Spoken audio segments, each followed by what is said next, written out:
எதிரிகள் மற்றும் பிளவுவாத சக்திகளுடன் என்றைக்கும் நேரடியாகவோ மறைமுகமாகவோ கூட்டணி இல்லை. தெய்வமே, நீங்க எங்கேயோ போயிட்டீங்க. அரசியல் லாபங்களுக்காக பாஜகவுடன் கூடி குழைந்து கூட்டணி போக திமுகவோ அதிமுகவோ இல்லை. எப்படி கோர்த்து விடுது பாரு. கொள்கை எதிரிகள் மற்றும் பிளவுவாத சக்திகளுடன் என்றைக்கும் நேரடியாகவோ மறைமுகமாகவோ கூட்டணி இல்லை என்பதில் தமிழக வெற்றி கழகம் மிக உறுதியாக இருக்கிறது. பரந்தூர் விமான நிலைய பிரச்சனை தொடர்பா தமிழ்நாடு முதலமைச்சர் மாண்புமிகு திரு மு.க. ஸ்டாலின் அவர்களுக்கு ஒரு கடிதம் எழுதியிருக்கிறோம். அதை நான் இங்க கொஞ்சம் படிச்சு காட்டுறேன். மக்கள் பாதிக்காத வண்ணம்னா என்னங்க சார்? ஒண்ணு, அந்த இடத்துல ஏர்போர்ட் வருதுன்னு சொல்லணும், இல்ல அந்த இடத்துல ஏர்போர்ட் வராதுன்னு சொல்லணும். என்னங்க எனக்கு ஒண்ணுமே புரியல. அதுதானப்பா எனக்கும் புரியல. ரெண்டுமே அந்த அறிக்கையில இல்ல. வெறும் 1005 குடும்பங்கள்னா உங்களுக்கு அவ்வளவு சாதாரணமா போச்சா சிஎம் சார்? என்ன சண்டைக்கு வர்றையா? தெரியுதுல்ல, மண்ட பத்திரம். நூற்றுக்கணக்கான ஏக்கர் விவசாய நிலங்களை அவங்களோட வாழ்வாதாரத்தை அழிச்சிட்டு அந்த இடத்துல தான் ஏர்போர்ட் கட்டியே ஆகணும்னு என்ன சார் அவசியம்? நான் நேர்ல வரேன்டா.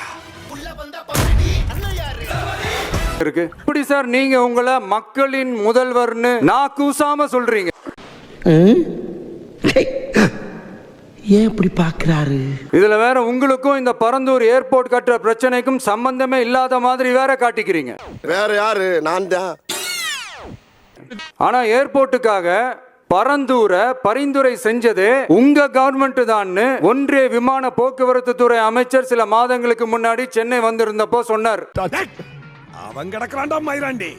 பரந்தூர் மக்களை இது வரைக்கும் நீங்க ஏன் சந்திக்கலன்னு கேட்டா அதுக்கும் பதில் இல்லை.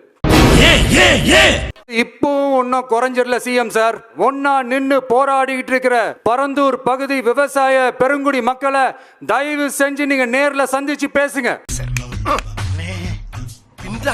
உங்களுடைய அமைச்சர்களோ இல்ல உங்களுடைய அதிகாரிகளோ பேசக்கூடாது. நீங்களே நேர்ல சந்திச்சு பேசணும். அந்த இடத்துல விமான நிலையம் வராதுன்ற உத்தரவாதத்தை அவங்களுக்கு நீங்க கொடுக்கணும்.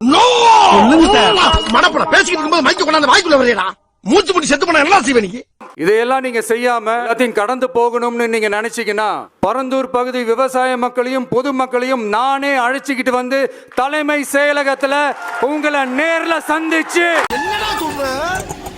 நேர்ல சந்திச்சு முறையிடுற நிலைமை உண்டாகும். அப்படி ஒரு சூழலை நீங்க உருவாக்க மாட்டீங்கன்னு நான் நம்புறேன்.